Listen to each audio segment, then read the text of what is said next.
अब America Iran समझौते में परमाणु पेच कैसे फंसा हुआ है, ये एक और डिटेल इंफॉर्मेशन, क्योंकि परमाणु मुद्दों पर 60 दिन में वार्ता होगी। अब ईरानी मिसाइल प्रोग्राम को एजेंडा से ही हटाया गया। अब परमाणु डील पर बातचीत जारी।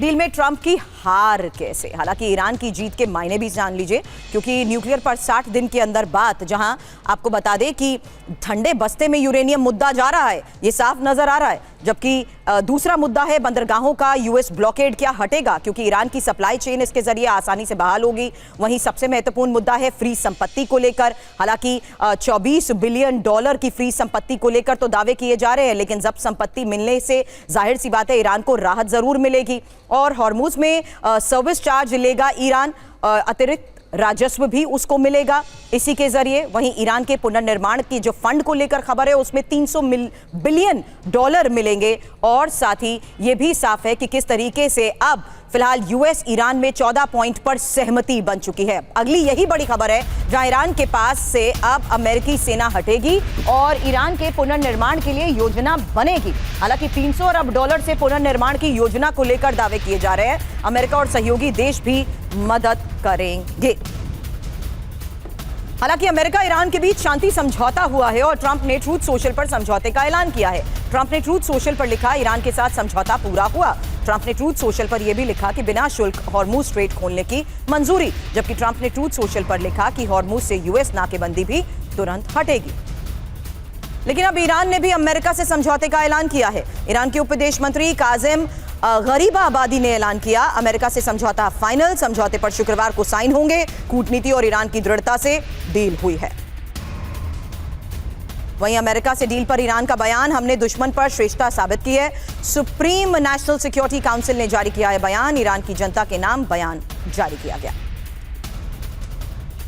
अब समझिए ईरान की जीत कैसे, क्योंकि ट्रंप की 7 हार। हालांकि तेहरान में रिजीम नहीं बदला गया है और यही सबसे बड़ा मुद्दा था कि तेहरान में रिजीम बदलना है, और यही वजह थी कि टॉप लीडरशिप का खात्मा हुआ, लेकिन रिजीम नहीं बदला। आईआरजीसी के कंट्रोल में ईरान रहेगा। हॉर्मुज में हमलों का खतरा भी बरकरार है। प्रॉक्सी गुटों का आतंक बना रहेगा और ईरान यूरेनियम संवर्धन करता रहेगा। हालांकि ड्रोन मिसाइलों का जखीरा भी कायम है। फ्री संपत्ति पुनर्निर्माण का हर जाना। हालांकि मुश्तबा ने मुख्य रणनीतिक लक्ष्य भी हासिल कर लिए हैं। लेकिन 19 जून को अब शांति समझौते पर हस्ताक्षर को लेकर बड़ी खबर है, जहां स्विट्जरलैंड के जिनेवा में हस्ताक्षर समारोह होगा और समारोह से पहले कई बैठक भी होंगी। समारोह में अमेरिका ईरान के प्रतिनिधि शामिल होंगे।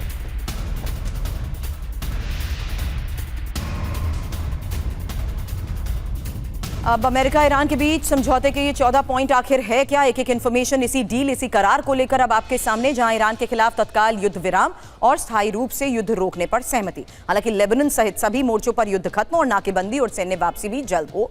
30 दिन में स्ट्रेट ऑफ हॉर्मुज यूएस पूरी तरह से खोले, यूएस तेल बिक्री पर लगे प्रतिबंध निलंबित करे और 60 दिनों के भीतर ही परमाणु समस्या पर समझौता। वहीं ईरान संधि के विरुद्ध यूरेनियम का इस्तेमाल न करे। हालांकि आर्थिक पुनर्निर्माण योजना में यूरेनियम का इस्तेमाल और ईरान के आंतरिक मामलों में यूएस हस्तक्षेप न करे। जबकि अंतिम समझौते पर यूएन सुरक्षा परिषद की मुहर होगी और ईरान की संप्रभुता का सम्मान करने का वादा। इस बीच ईरान को 300 अरब डॉलर का पुनर्निर्माण भुगतान। वहीं 60 दिनों में ईरान को 24 बिलियन डॉलर की राशि मिलेगी। अब ईरान से डील पर ही अमेरिका के सीनेटर ने कहा है कि ईरान के सामने सरेंडर युद्ध से बेहतर। क्रिस मर्फी का यह बयान है, ईरान से समझौते का स्वागत होना चाहिए और युद्ध जारी रहने से अमेरिका कमजोर होगा।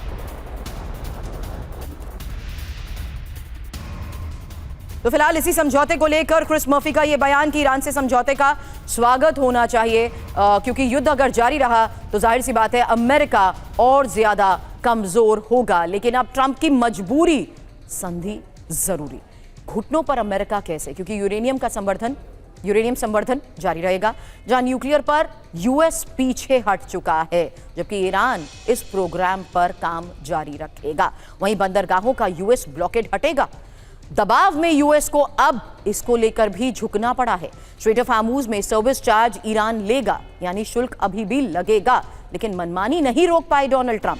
वहीं हिजबुल्लाह और हमास हुती पर चुप्पी ही, ये साफ है किस तरीके से प्रॉक्सी फंडिंग की शर्त भी अब डील से बाहर हो चुके हैं। जबकि टफ नेगोशिएटर मुश्तबा निकले, जहां शर्तों पर ट्रंप की मनमानी उन्होंने नहीं चलने दी। और रहा सवाल फ्री संपत्ति का, तो फ्री संपत्ति से 24 बिलियन डॉलर मिलेंगे। जब्त संपत्ति की शर्त भी माननी पड़ी है। वहीं सऊदी, यूएई और कतर जैसे सहयोगियों का भी वो दबाव, जहां अरब देशों के दबाव में ही ट्रंप को अब झुकना पड़ा है।